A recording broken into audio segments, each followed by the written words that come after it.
canvi de targeta o com va de...? Feu un manto de silencio. Sobre el manto de silencio que hacéis vosotros, hablará Javier, si no, no hay manera.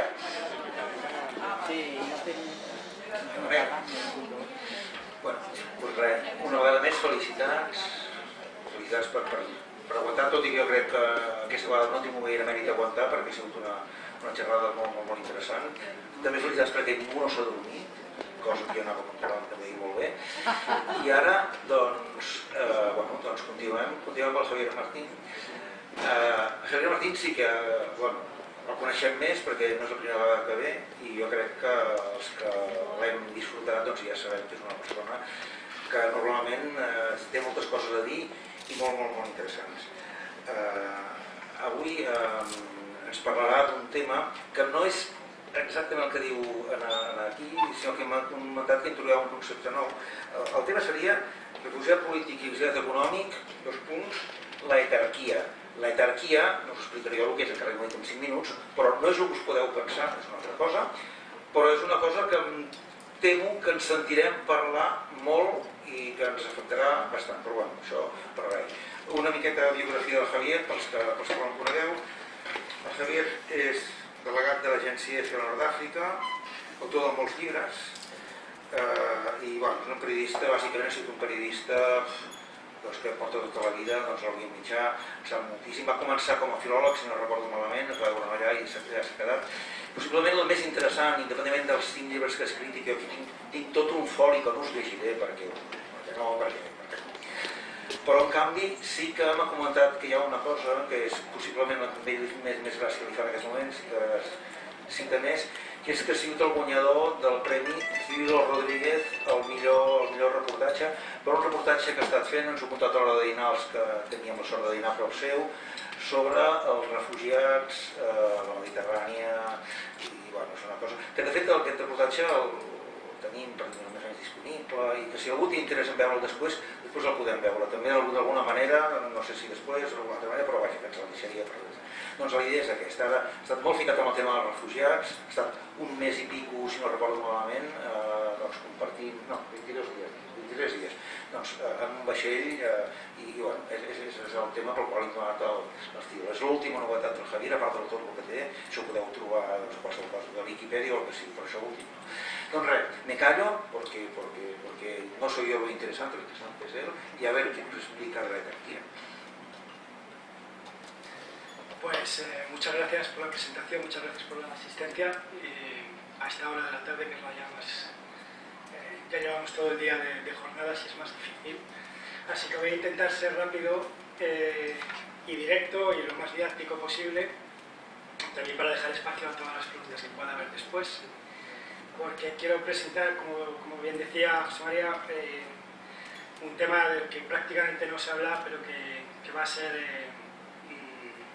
portada, digamos, o que va a estar muy presente en la vida política futura de Europa, que probablemente sea una de las amenazas escondidas de la de que nos despertaremos en un día como nos despertamos con el Estado Islámico, de quiénes son estos, por qué están aquí, y ya llevaban 10 años haciendo cosas, y es la etarquía, que es una palabra que no aparece en el diccionario.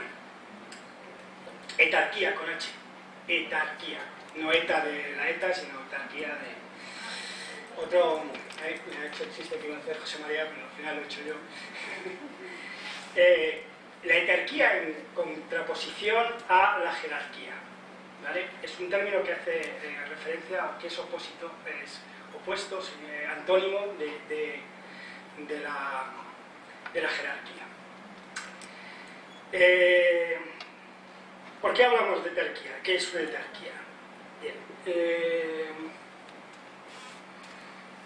Estos señores que están en esta barca tienen mucho que ver con la etarquía. Esta foto la saqué yo mismo, como decía, a bordo del Aquarius, en uno de los rescates que hice en el Aquarius, donde encontramos en esta balsa a 120 personas que intentaban huir. Entre ellas había un bebé, como se puede ver ahí, de 7 días.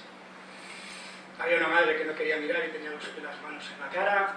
Es una que probablemente podría ser un cuadro, un bodegón del siglo XVI o XVII, si en vez de una foto estuviera pintada por Velázquez o por cualquier gran pintor, ¿no? Estas son las pinturas de nuestra época. ¿Qué tienen que ver todas estas personas con la etarquía? Bueno, tienen que ver lo mismo que pueden tener que ver, y por eso quiero hablar de personas que existen, digamos. Esta no era. Perdón. Bien. Esta chica de aquí se llama Marwa. La entrevista fue hace un mes en un centro de detención como el que bombardearon esta semana en Libia. ¿Bien? Marwa y su hija de 2 años, que no quiere mirar, procedían de Sudán, de la región de Darfur, y habían huido de la represión de las milicias Janjaweed. Habían huido de la guerra para caer en otra guerra, y estaban ahora atrapadas, habían salido de la guerra en Sudán para acabar en la guerra de Libia. Y habían salido huyendo con su marido. El marido de un día para otro desaparece y no vuelve es secuestrado por milicias libias, desaparece y la deja sola, sin papeles y sin nada. Bien. Marwa es, en este caso, una refugiada sin papeles, porque no tiene capacidad de pedir esos papeles. ¿De acuerdo? No se lo va a dar nadie. Su única opción para salir de la vida miserable en la que vive es, como ella misma dice en la entrevista, tirarse al mar. Conseguir el dinero posible, en torno a unos 1.500 euros, para meterse en una barca, como la que veíamos en la primera foto.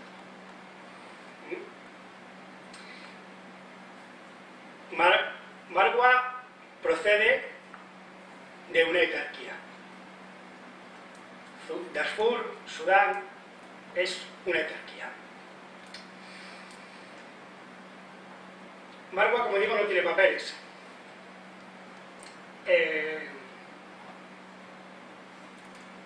Hassan, que estaba en el mismo lugar, el centro de refugiados en Trípoli, en Libia,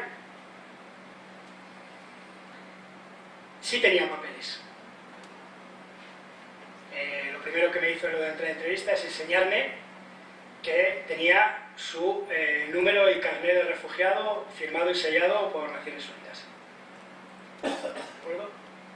Por lo tanto, podría pedir, o de hecho había pedido ya con ese carnet, el estatus de refugiado y ir a un país seguro, pero se había quedado bloqueado en Libia. ¿Por qué se había quedado bloqueado en Libia? Porque Libia es una etarquía. ¿Por qué Libia es una etarquía? Libia es una etarquía porque una etarquía es un lugar, una zona de un territorio en el que el poder del Estado, es decir, la jerarquía, se diluye y desaparece. Y la legitimidad, el poder, queda en manos de grupos armados o milicias. Es decir, estamos hablando de lugares donde desaparece el Estado, completamente. ¿Por qué Marwa no puede viajar? Porque no tiene con quién tramitar sus papeles, porque no existe el Estado libio, porque no hay Estado libio, porque no hay gobierno libio. Por mucho que aparezca un gobierno reconocido por la ONU en Trípoli, ese gobierno no gobierna sobre Libia, sino que ha delegado ese poder en grupos armados y milicias, que son las que realmente controlan el territorio, son las que realmente controlan las fronteras, son las que realmente controlan los recursos económicos, son las que realmente dominan el país. Y Libia a día de hoy es en realidad un grupo de etarquías, donde el poder del Estado está delegado en grupos armados. Como esos grupos armados no están reconocidos como Estado, ningún otro Estado del otro lado del Mediterráneo, Italia, España, no sé qué, no tiene relaciones con ellos. Y al no tener relaciones con ellos, todas estas personas no tienen posibilidad de aplicar para viajar a Europa o buscar el estatus de refugiado o la protección que le debe Naciones Unidas en otro país. Por lo tanto, Marwan, a pesar de tener un carnet que le dice que es refugiado, al igual que su compañera, lo que está esperando es tener dinero para tirarse al mar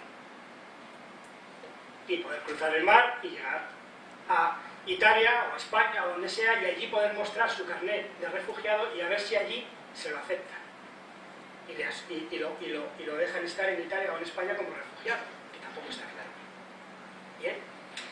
¿Qué nos dice esta situación? Nos dice la primera lección de esta situación nos dice que mientras las fronteras de Europa se blindan y se hacen cada vez más herméticas, las fronteras del norte de África y el Sahel desaparecen. Estamos contraponiendo una política de cierre de fronteras en el norte frente a una política de desaparición de las fronteras en el sur. Con lo cual, eso va a crear un desequilibrio que produce los movimientos de migración. Es una de las razones de los movimientos de migración. No es la razón principal, pero es una de las razones de los movimientos migratorios. ¿Cómo surge una etarquía?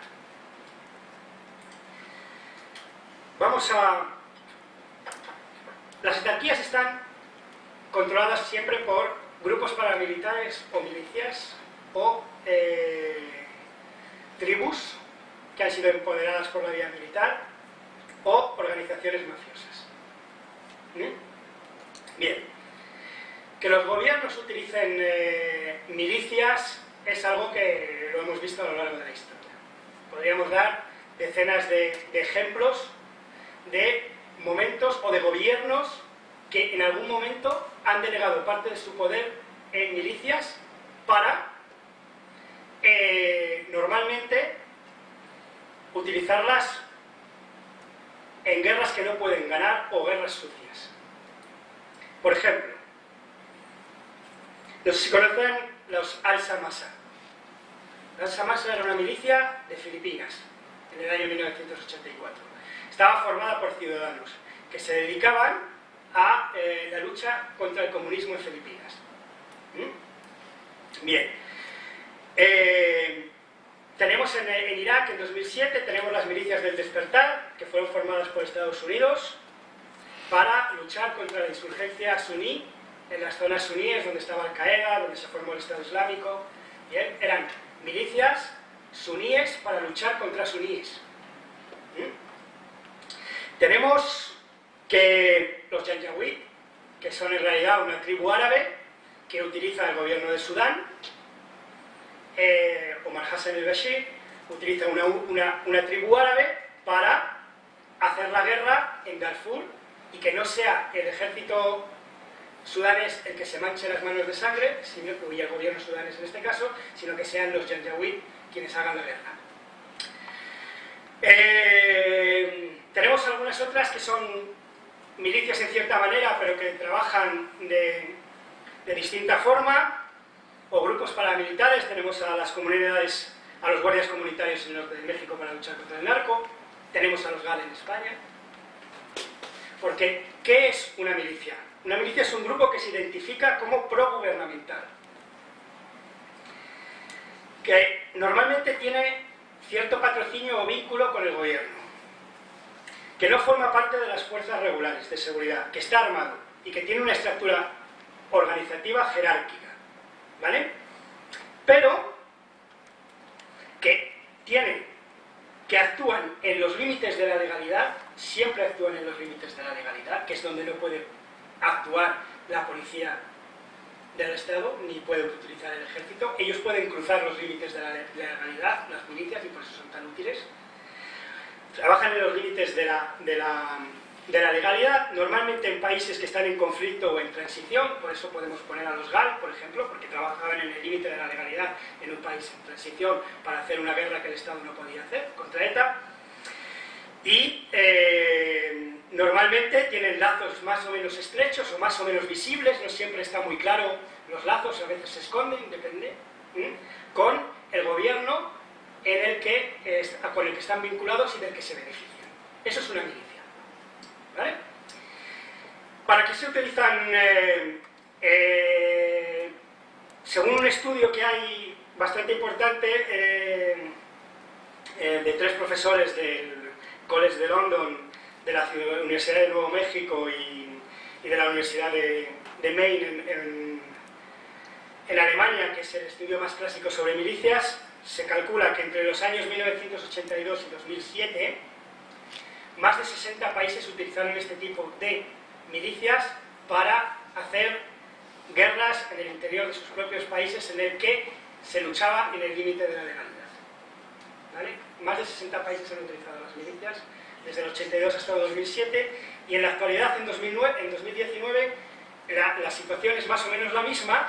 Lo que ocurre es que ha habido un pequeño cambio y es que se ha privatizado la guerra. La guerra, desde prácticamente el inicio del siglo XXI, ya no la hacen los ejércitos, sino que la hacen en las empresas privadas de seguridad. Y esas empresas privadas de seguridad, en las que, de la misma manera que los gobiernos delegan en milicias, los gobiernos y los ejércitos ahora delegan en empresas o compañías privadas de seguridad, en un negocio que mueve miles de millones de euros al año en el mundo, delegan la guerra para que se pueda luchar en los límites de la legalidad. ¿Por qué? Porque lo más importante cuando se utiliza una milicia, y para qué se utiliza una milicia, es que muy pocos gobiernos en el mundo se resisten a ese caramelo, se resisten a esa tentación de utilizar la violencia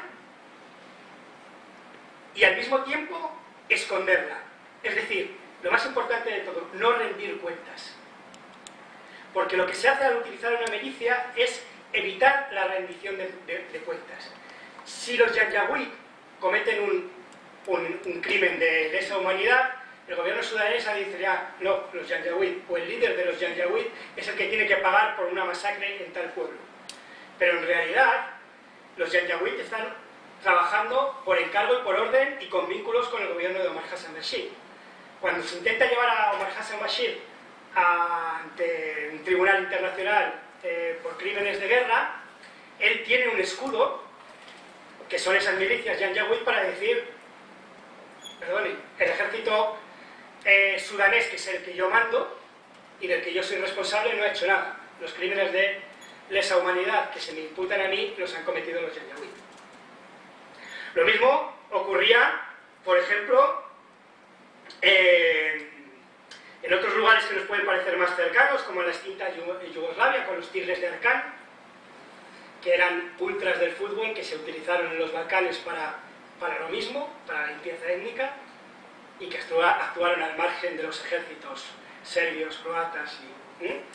Tenemos a los chimeras en Haití, que bajo la época de Aristide trabajaban también bajo mano del gobierno al margen de la legalidad, reprimiendo a la población de Haití, y que en el caso, por ejemplo, de los chimeras, que estamos hablando ya de los años 90, ahí ya se ve cómo, por ejemplo, Aristide, para formar a los chimeras y para armar a los chimeras, lo que hace es contratar a una compañía estadounidense que se llama Steel Foundation, que es una de las primeras empresas privadas de seguridad que existen en el mundo. No estamos en la guerra del 2003 con Blackwater, que se hizo muy famosa, sino ya estamos en los 90 utilizando empresas de seguridad dependientes de Estados Unidos para crear milicias en el exterior.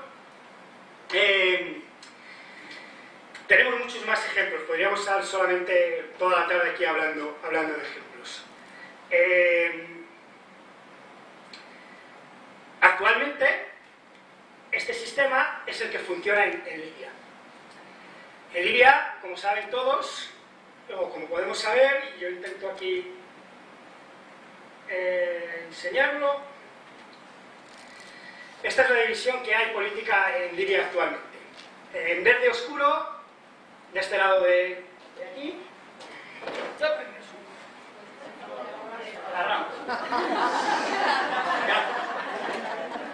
bien, esto es el territorio controlado por Khalifa Haftar.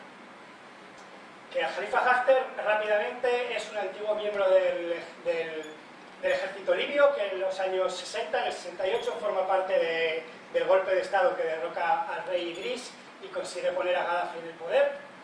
En los años 80, Haftar es el jefe de ejército en Libia, uno de los mayores aliados de Gaddafi, pero su estrella está empezando a comenzar a brillar demasiado. Gaddafi empieza a tener celos y más que celos, miedo de cómo está Haftar ganando posiciones dentro del poder en Libia, y envía a Haftar a la guerra en Chad, porque aquí hay unos recursos minerales muy importantes. Manda a Haftar a la guerra en Chad.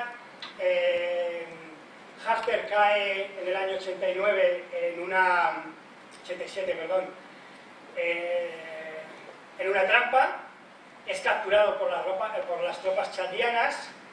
Las tropas chadianas envían a Haftar y a varios de sus seguidores, unos 600, a Nigeria.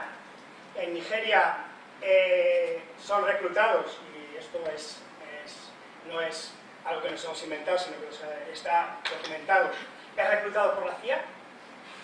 La CIA lo lleva a Haftar y a 300, porque de los 600, 300 deciden abandonar a Haftar, pero 300 deciden viajar con él y se les traslada a Kenia, y desde Kenia la propia CIA se los lleva a Estados Unidos y convierten a Haftar en el principal opositor a Gaddafi en el exilio. A partir del año 89, Haftar vive en Virginia, en el estado de Virginia, en Estados Unidos, a muy pocos metros, en una casa muy bonita que sigue viviendo su familia allí, a muy pocos metros de Langley, que es la sede de la CIA. Haftar vuelve en el año 2011 con ayuda de Estados Unidos y de Egipto, cruza la frontera por aquí durante la revolución, llega a Benghazi, que es de donde él es originario, empieza a reclutar a las tribus, y en 2014 el gobierno que estaba en Trípoli y que se exilia a Tobruk por un conflicto político, lo nombra jefe del ejército.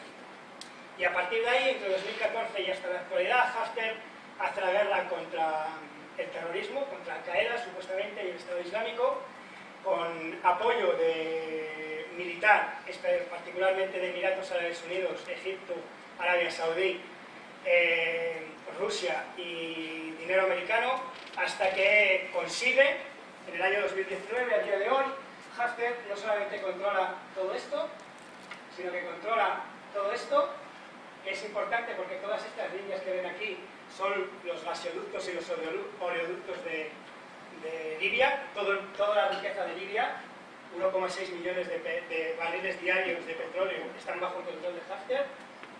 Controla toda esa parte del territorio, controla toda esta parte del territorio. Este mapa es de finales de 2018, por lo tanto no está todo esto, pero Haftar controla todo esto, digamos. ¿De acuerdo?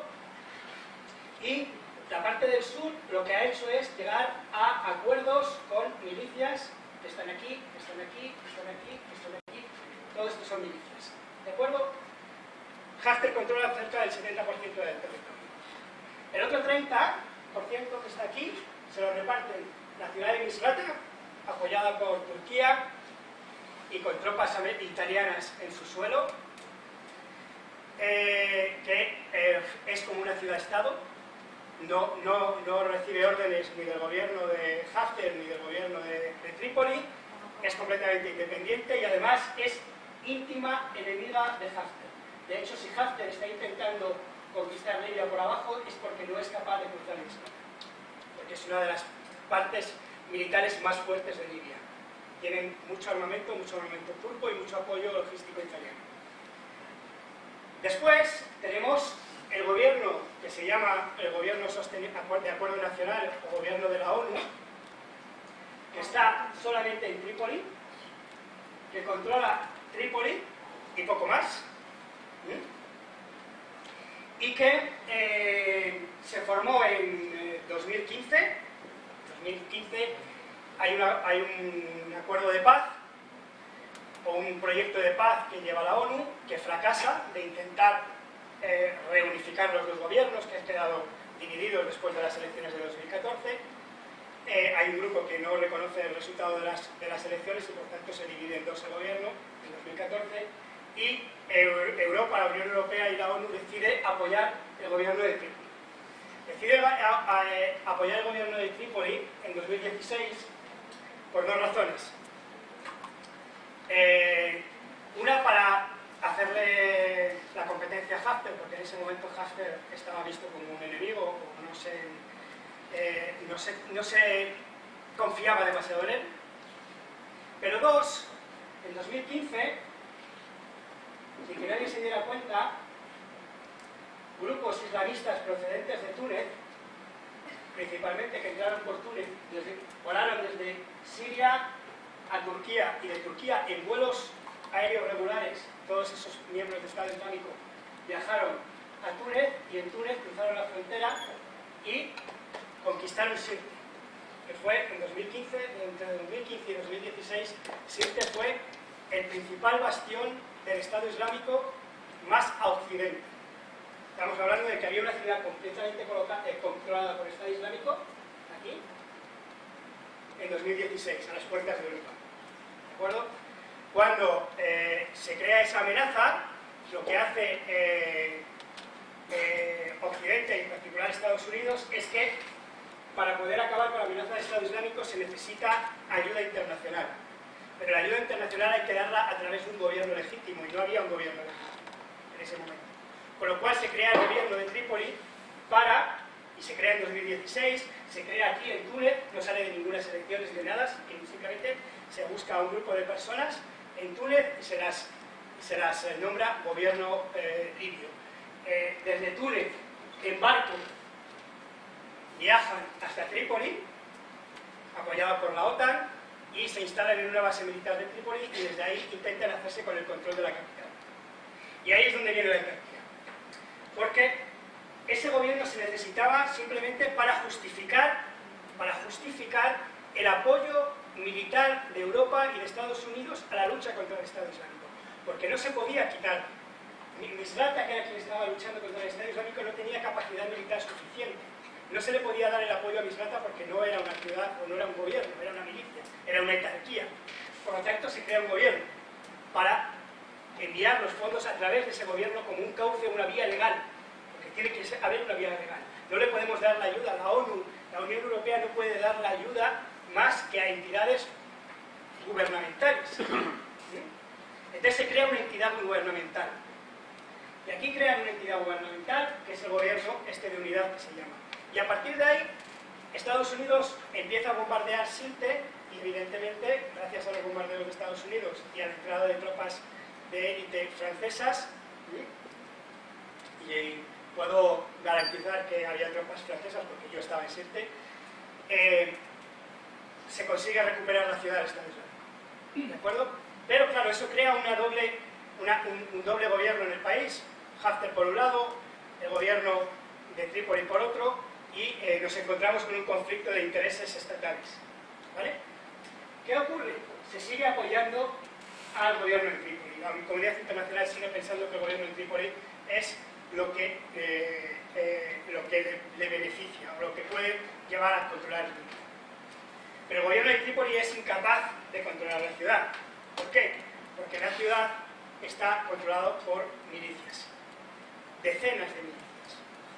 Pero decenas de milicias significa que usted está en esa calle, cruza, y en esa otra calle ya es otra milicia. Por lo tanto, si los señores de esa calle quieren que pase, pasa. Pero si no quieren, no pasa. Y si su casa está ahí, o su territorio está ahí, o el campo que usted labra está ahí, y vive allí, tienen que hablar entre las dos milicias porque son ellas las que deciden, no el gobierno. No, el gobierno no decide nada. ¿Sí? Entonces, ¿qué es lo que se crea? Trípoli en realidad, a día de hoy, es una etarquía. ¿Por qué? Porque hay un gobierno que representa a los libios, que tiene relación con Europa, que viaja, tiene un ministro de Exteriores con un nombre, tiene un presidente, Fayez el-Sarraj, que viaja y que ha recibido por líderes mundiales, pero en realidad quien decide las políticas dentro de Libia son las milicias. ¿Por qué? Hay dos milicias importantes.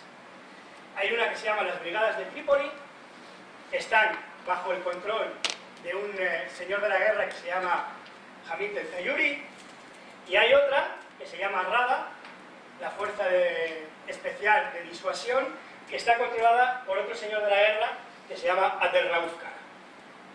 Cada uno de ellos tiene el control de una parte de Trípoli. Cuando uno es periodista y viaja a una zona como Trípoli, o cualquier país, lo primero que tiene que sacar es primero un visado y después un carnet de prensa, que te expide el gobierno central. ¿De acuerdo? En el último viaje, cuando llegamos, fuimos a pedir nuestro carnet de prensa, nos lo dio el gobierno reconocido por la ONU, nos dio un papel y una tarjeta. Y nos dijo, ya podéis trabajar. Entonces íbamos con la cámara y nuestra tarjeta colgada aquí para que se viera. Y fuimos a una parte de la capital, grabamos, no pasó nada. Cruzamos una calle, entramos en la Plaza Verde, la antigua, desde donde Gaddafi dio su último discurso, nos pusimos a grabar y eran dos señores vestidos de paisano y nos dijeron que qué hacíamos. Nos estábamos grabando, enseñamos la tarjeta de prensa que nos había dado el gobierno y dijo, esto aquí no vale. Aquí la autorización para que vosotros grabéis tiene que ser en aquella casa, con aquella persona, con aquel. La milicia de Kara controla y se ha infiltrado en el Ministerio de Defensa. Todo el Ministerio de Defensa, todas las personas que controlan el Ministerio de Defensa, dependiente del gobierno reconocido por la ONU, son de la milicia de Kara. Todos los que controlan el Ministerio de Interior son de la milicia de Tayuri. ¿Qué es lo que ocurre? Cuando la Unión Europea o Estados Unidos o quien sea envía ayuda económica o militar al gobierno reconocido por la ONU, no llega al gobierno reconocido de la ONU, sino que pasa directamente a la milicia de Kara si es ayuda para el interior, lucha contra el terrorismo, o a Tayuri si es para... Entonces, lo que está haciendo la Unión Europea o lo que está haciendo la ONU es financiar las milicias. Y esas milicias están cometiendo crímenes contra la humanidad que no se les puede imputar al gobierno de Libia, porque el gobierno de Libia dice, yo no tengo las manos manchadas. La etarquía no es solamente en Trípoli. No tenemos solamente una etarquía en Trípoli. Porque los gobiernos no utilizan las milicias solamente para evitar rendir cuentas. No solamente la utilizan por eso.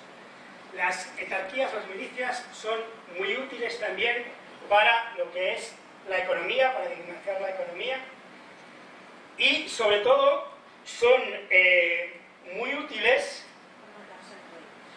como una alternativa barata y más controlable que unas fuerzas militares fuertes. Cuando tú tienes un ejército bien cohesionado, ese ejército probablemente tienes muchas posibilidades de que se convierta en una entidad enemiga y dé un golpe de Estado. Si no hay las fuerzas militares en cualquier país, hemos visto golpes de Estado en todos los lugares. El ejército que decide tomar el poder cuando hay un vacío político. Lo que hacen muchos gobiernos es tener unas fuerzas de seguridad o un ejército mucho más débil, porque eso evita no solamente tener que rendir cuentas, sino que también hace más pequeño, minimiza el riesgo de golpe de Estado. ¿No? Entonces, es otra razón más para mover, intentar diluir el poder de las Fuerzas Armadas, porque una Fuerza Armada poderosa siempre es amenazante. Entonces, si a ello le añadimos que normalmente tenemos injerencia de países extranjeros en estos países, tenemos un cóctel que nos convierte a las etarquías en un lugar muy peligroso.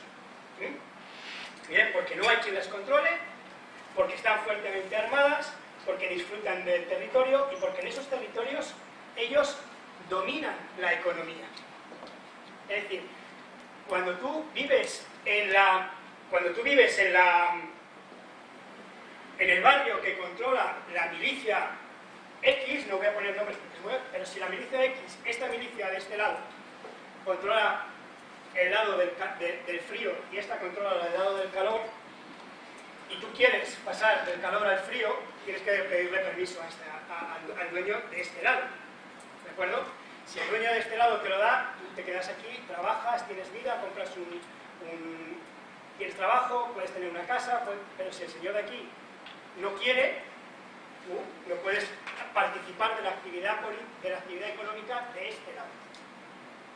Si tú vives en este lado, bajo este señor de la guerra, y estás en contra de él, el señor de la guerra no te dará acceso ni a la vivienda, ni al trabajo, ni al dinero.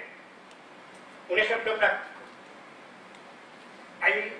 En cada barrio de Trípoli hay una milicia. Y en cada barrio de Trípoli hay un banco. ¿Vale? Normalmente, en torno a las 10 de la noche, cuando ha bajado el sol, si uno se acerca al banco del barrio en el que esté, lo que se va a encontrar es una fila larguísima, normalmente de mujeres, que pasan toda la noche sentadas allí hablando a la intemperie. ¿Por qué? Están esperando que abra el banco. Porque en Libia no hay dinero, no hay cash, ¿vale? Hay muy poco cash, ¿vale? El gobierno de Trípoli tiene su propio dinero y el gobierno de Bengasi tiene su propio dinero. Si sacas dinero en un banco en Bengasi no lo puedes gastar en Trípoli. Y es el mismo país, ¿eh?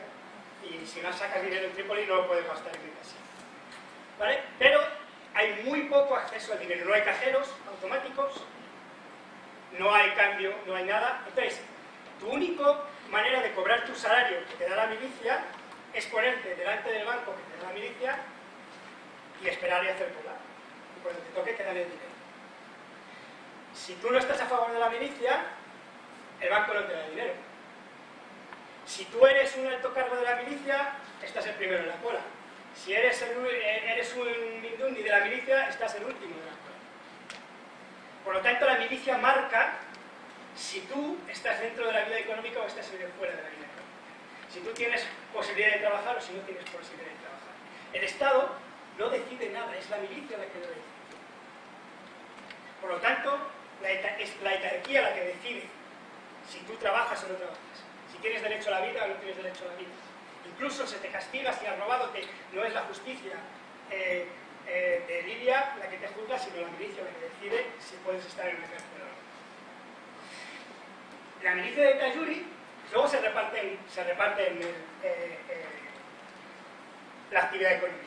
Por ejemplo, si leemos con atención, después de lo que he dicho yo, las noticias del bombardeo hace 2 o 3 días en el centro de migrantes, si alguien recuerda, el centro de migrantes estaba en una ciudad que se llamaba Tayura. ¿Quién podría venir de Tayura? ¿Alguien que se llame? Tayuri. Tayuri es el procedente de Tayura, ¿vale? En árabe. Significa que la ciudad de Tayura está controlada por el señor de la guerra Tayuri, que es el que controla el centro de detención de migrantes. Y el que negocia con el centro de migrantes, el que le cobra a los migrantes por estar allí. El que cobra, el que genera una actividad a través del tráfico de migrantes. Igual pasa con el tráfico de armas, igual pasa con el tráfico de alimentos. En Libia se trafica con la harina. De vez en cuando no hay harina y no hay pan, porque el señor de la guerra que controla la harina ha decidido que quiere sacarle un beneficio político o algo y entonces para la llegada de harina. Otros controlan el negocio del combustible. El negocio del tráfico de personas genera 1.500 millones de euros al año en Libia. El tráfico de combustible, del que nadie habla, genera 2.500 millones de euros al año en Libia. ¿Cómo es el tráfico de combustible? Yo refino el combustible, toda la gasolina, todo el petróleo, se refina aquí, en Trípoli, en una gran planta de refinado que pusieron los italianos. Se refina y se saca la gasolina. La gasolina sale en camiones, pero en vez de ir hacia las gasolineras, los camiones van hacia Túnez y hacia Argelia. Cruzan la frontera ilegalmente. Cuando cruzan la frontera, el camión que va aquí con cisterna, que va con matrícula de Libia, cruza la frontera al Túnez, le ponen matrícula de Túnez. La gasolina en Libia está subvencionada por el pseudoestado, por lo tanto es muy barata. Es más barata que en Túnez. Por lo tanto se puede vender a buen precio la gasolina en Túnez. Pero también es más barata que la que está en Argelia, que también está subvencionada. Y es más barata que la que hay en Mali. Y es más barata que la que hay en Senegal. Por lo tanto, la gasolina libia termina vendiéndose en los países vecinos. Pero claro, si toda la gasolina libia se va a los países vecinos, ¿qué hacen los libios? Porque necesitan gasolina. Bien, la gasolina subvencionada de Argelia, la gasolina subvencionada de Nigeria, vuelve en los mismos camiones y se vende más carencia. Por lo tanto, hay unas milicias que viven de eso. Como aquí las fronteras han desaparecido, porque el Estado no controla las fronteras, sino que son milicias las que controlan las fronteras, son etarquías las que controlan la frontera, el tráfico es muy fácil, porque no hay autoridad del Estado en la frontera ha desaparecido. ¿De acuerdo? Por lo tanto, el círculo de la gasolina es el mismo círculo de los migrantes, es el mismo círculo de las drogas, es el mismo círculo de la harina, es el mismo círculo de las armas. Es todo un gran hipermercado del contrabando. Un gran hipermercado del contrabando. Que está bajo control de etarquías, es decir, de territorios controlados por milicias donde la autoridad del Estado ha desaparecido. Eso es Libia hoy. Pero lo increíble es que la gasolina se va a otra etarquía de la que hablarán mañana, que es el Mediterráneo. Parte de la gasolina que se refina en Misrata, en el oeste de Trípoli, se envía en barcos pequeños, como los migrantes, al Mediterráneo. En el Mediterráneo hay petroleros, superpetroleros, la mayor parte procedentes del Golfo Pérsico, que recogen esa gasolina. ¿De acuerdo? Esa gasolina, esos petroleros que han recogido esa gasolina en Libia, van a Malta. En Malta, país de la Unión Europea, por si alguien no lo recuerda, consiguen, a través de las mafias que hay en Malta, una de ellas dirigida por un tal de Bono, que los más mayores sabrán que fue jugador de la selección de Malta que perdió 12-1 contra España. El señor de Bono, que era el lateral derecho de Malta, tiene una empresa y se dedica a blanquear esa gasolina libia, ponerle un sello, como si viniera de un país del Golfo Pérsico. La gasolina ya blanqueada, ya con un sello del gobierno maltés, es decir, legalizada, viaja a Sicilia. En Sicilia hay una familia de la mafia, que se llama Santa Elena Herculano, que tiene una empresa de distribución de gasolina a Europa legal en Génova. Por lo tanto, puede que en algún momento alguno de los coches que circulan por España, por Italia o por Francia lo haga con gasolina de contrabando libia. Llegada a través de la etarquía que es el Mediterráneo, donde tampoco hay una clara división de lo que es la legalidad. Porque las políticas que se han impuesto en el Mediterráneo a través de la Unión Europea hacen que todo el sistema legal que había en el mar, lo que es agua territorial, lo que no es agua territorial, hasta dónde pueden trabajar los guardacostas italianos, hasta dónde no pueden trabajar los barcos de la Armada, ha convertido que toda la legalidad que teníamos en el mar haya desaparecido en el Mediterráneo y se haya convertido realmente en una especie de etarquía. Por lo tanto, lo que estamos viendo es que la legalidad y las fronteras al sur del Mediterráneo se está diluyendo, al mismo tiempo en la que las fronteras del sur de Europa se van blindando y escastillando. Eso evidentemente es un conflicto. ¿Qué se ha intentado? Se ha intentado varias maneras, en algunas veces, de intentar controlar las milicias cuando la autoridad del Estado, sobre todo en estados que se han fortalecido en algún momento, intentan acabar con el poder de las milicias. Se han intentado de varias formas, voy a ser muy breve. La más rápida es intentar desmovilizarlas, desarmarlas y reintegrarlas en las Fuerzas Armadas. ¿Vale? Se llama el sistema RRD. Bien, el problema de ese sistema es que necesitas una estabilidad política total, necesitas un desarrollo económico total y sobre todo necesitas que haya una justicia transicional que funcione, que evite amnistías como la que pudo haber en España en 77 o como la que ha habido en otros sitios, amnistías que lo que hacen es blanquear la dictadura anterior y evitar la justicia transicional. Si no se dan esos tres elementos, estabilidad, desarrollo económico y justicia transicional, normalmente este sistema no funciona. Lo estamos viendo en Túnez. En Túnez en 2013 había milicias y grupos armados islámicos que en 2013 ponen la transición en Túnez en completo peligro, con 2 asesinatos políticos, con una reunión impresionante de banderas negras tanto en la ciudad de Kairouan, que es la cuarta más importante del Islam, como en Túnez. Pero sí que es verdad que Túnez consigue, por la unión y sobre todo por el tejido social, porque también es importante para poder conseguir acabar con las milicias, que haya una sociedad civil activa que pueda sustituirlos en algún momento. Túnez sí que tiene un compromiso político de las fuerzas políticas, tiene una sociedad civil que funciona, tiene unos sindicatos que funcionan y consigue retomar el tramo político y convertir realmente el país en un sistema democrático en lo que se refiere a las elecciones o en la elección del jefe del Estado o jefe del gobierno. ¿Vale? Ahí sí que Túnez se consigue ser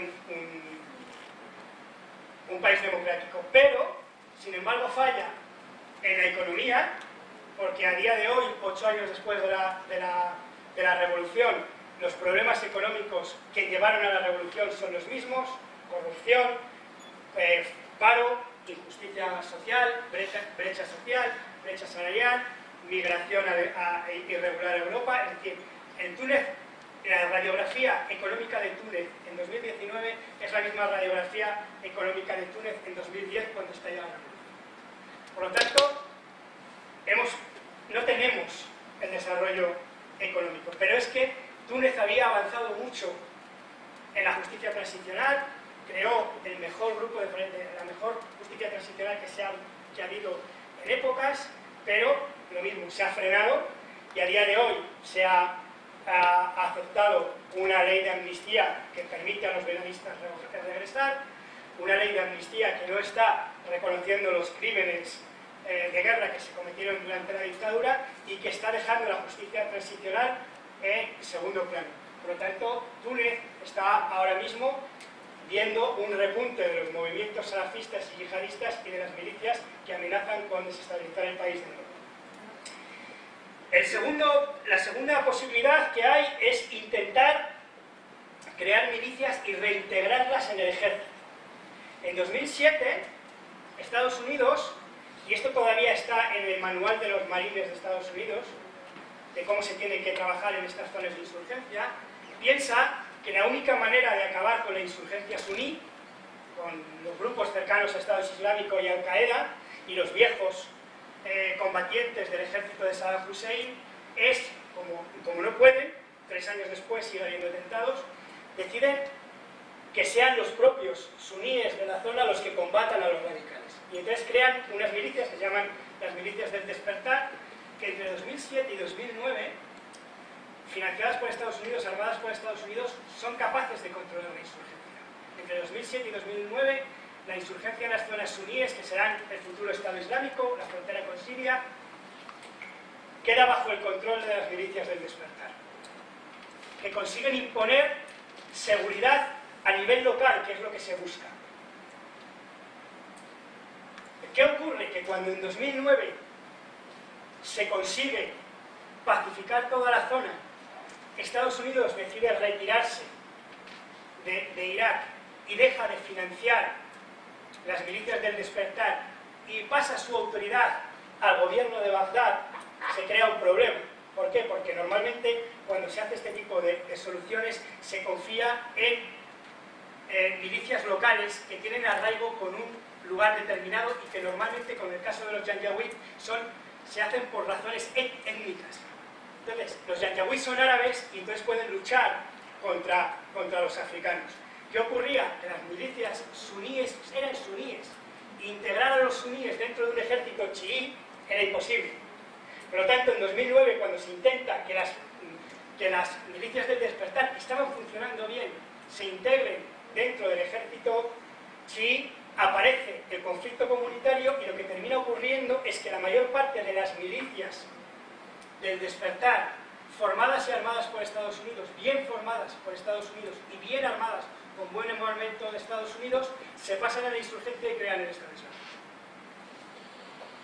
Y son las mismas milicias las que terminan convirtiéndose en parte del Estado Islámico. Por lo tanto, es una solución que es válida digamos, a nivel local, crear ese tipo de milicias, pero que es muy mala idea y muy negativa cuando lo que tú puedes buscar en el futuro es una cohesión nacional entre diferentes grupos y diferentes etnias. Crear milicias por decisiones étnicas es bueno a nivel local, es malo a nivel nacional. Por lo tanto, hay una segunda solución que tampoco nos sirve.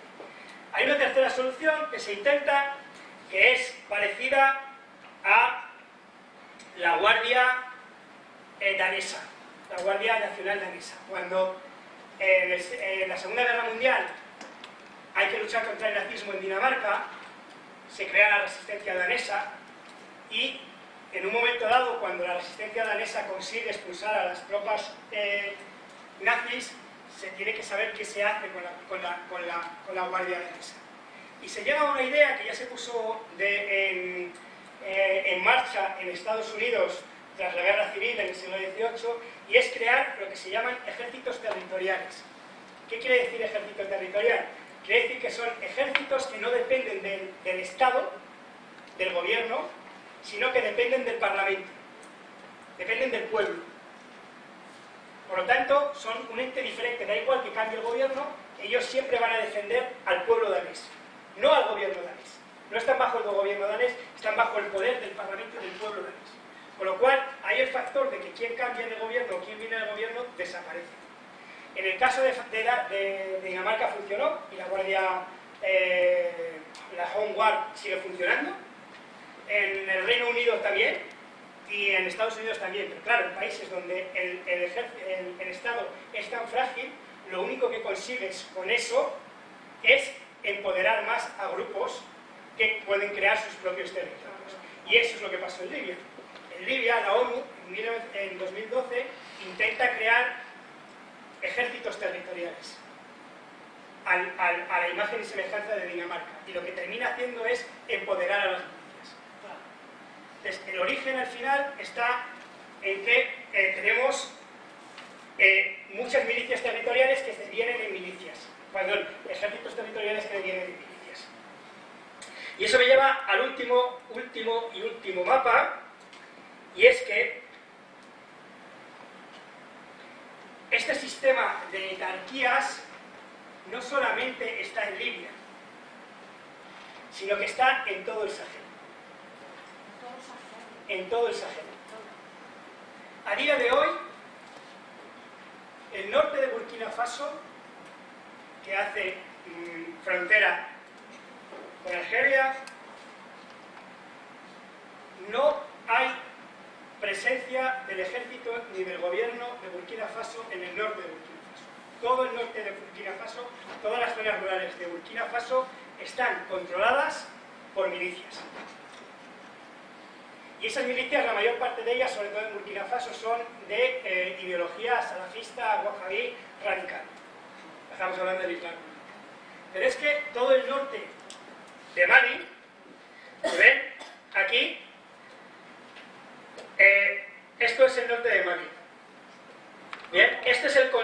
tienen las milicias del norte de Mali.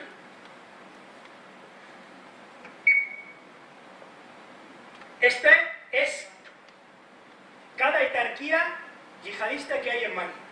El verde está controlado por Al-Qaeda. El azul, así marino, está por la Katiba Marcina. El azul más oscuro está en la milicia Serma. El rosa es Ansar el-Islam. Todos estos son pequeños territorios, pequeñas etarquías controladas por milicias, donde la autoridad del gobierno de Mali no llega. Pero es que si nos vamos a Níger, toda la zona en torno a Arlit no llega al control del gobierno de Níger. Toda la zona que está entre la frontera de Argelia y Libia, el último retén del gobierno, el último retén militar del gobierno de Níger, en el norte del país, está a 275 kilómetros de la frontera con Libia. A partir de ese retén no hay presencia del Estado nigeriano. No hay administradores, no hay alcaldes, no hay ejército, no hay nada. Está controlado por las milicias. Y, curiosamente, como explicó bien Perceval ayer, todo eso que está controlado por las milicias, por las diferentes milicias, es precisamente las antiguas rutas caravaneras por donde se ha hecho toda la actividad política del Sahel, económica del Sahel, con los tuareg y con otros tipos de nómadas. Por lo tanto, estamos diciendo que toda la actividad económica del Sahel, del norte del Sahel, está en manos de milicias. Y toda la seguridad está en manos de milicias. ¿Cuál ha sido la respuesta de Europa a esta etarquía? Enviar tropas francesas aquí, aquí, aquí y aquí. Pero son solamente puestos avanzados militares, que no tienen ninguna otra más capacidad que intentar controlar y llegar a acuerdos con esas milicias para intentar controlar el territorio. Pero claro, este Sahel, todo este lugar en el que ya no hay fronteras, en el que las fronteras las marcan los grupos, en el que no tenemos más que pequeñas etarquías, es el paso obligado de la inmigración a Europa. Todos los que proceden del sur del Sahel, la mayor parte de los que mueren en el Mediterráneo, cuando vemos las nacionalidades, son cameruneses, togoneses, nigerianos, de Costa de Marfil, de Benin, de Sierra Leona. Todos, para llegar al Mediterráneo, tienen que cruzar el Sahel. Y entonces tienen que ponerse en manos de todas estas milicias.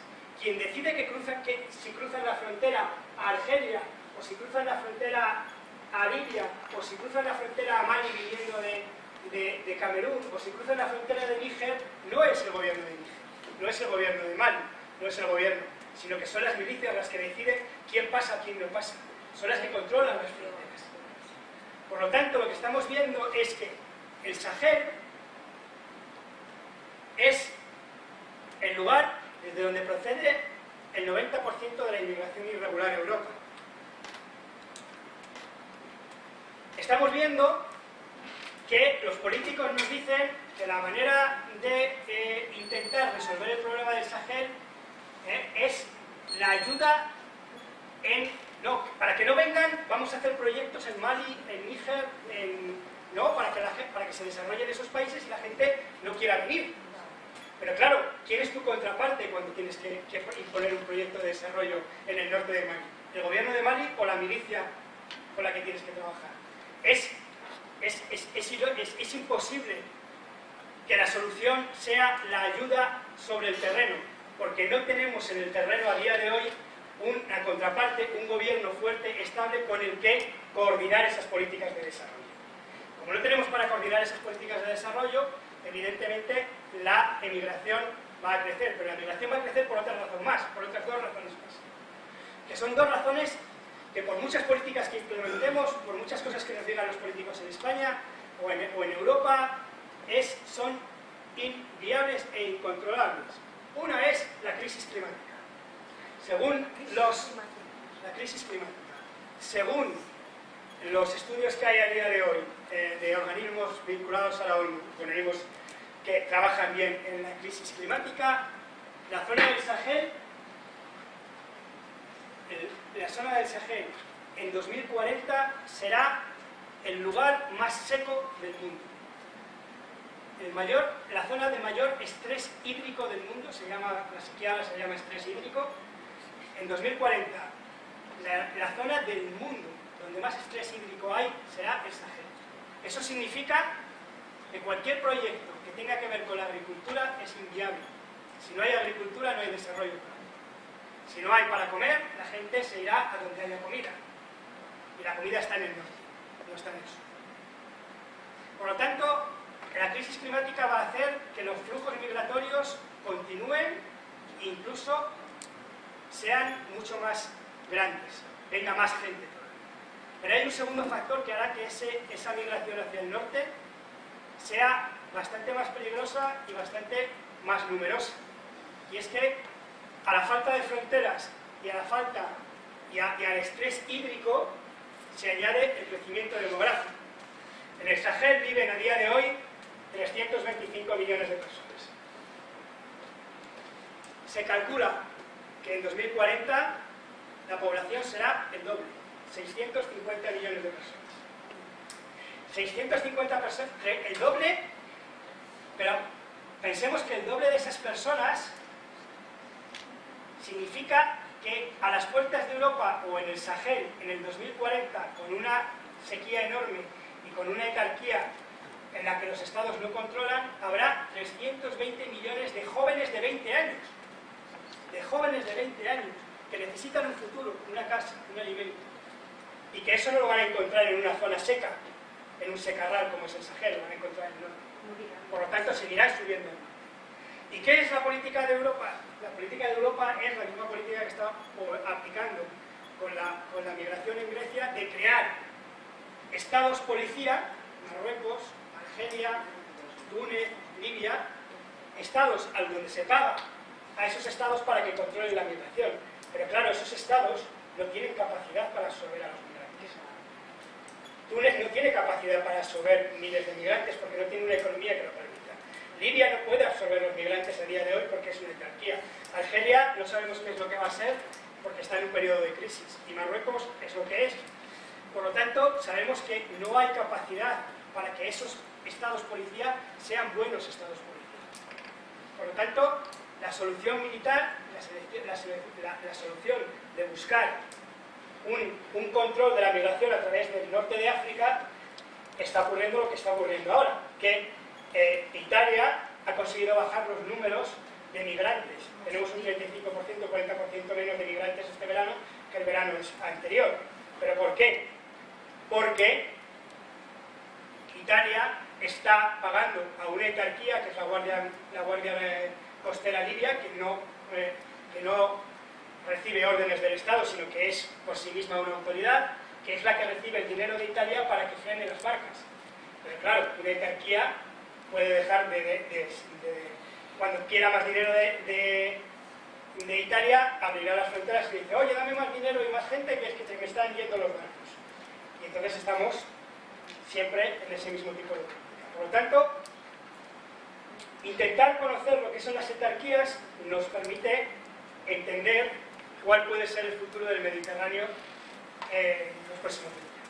Gracias.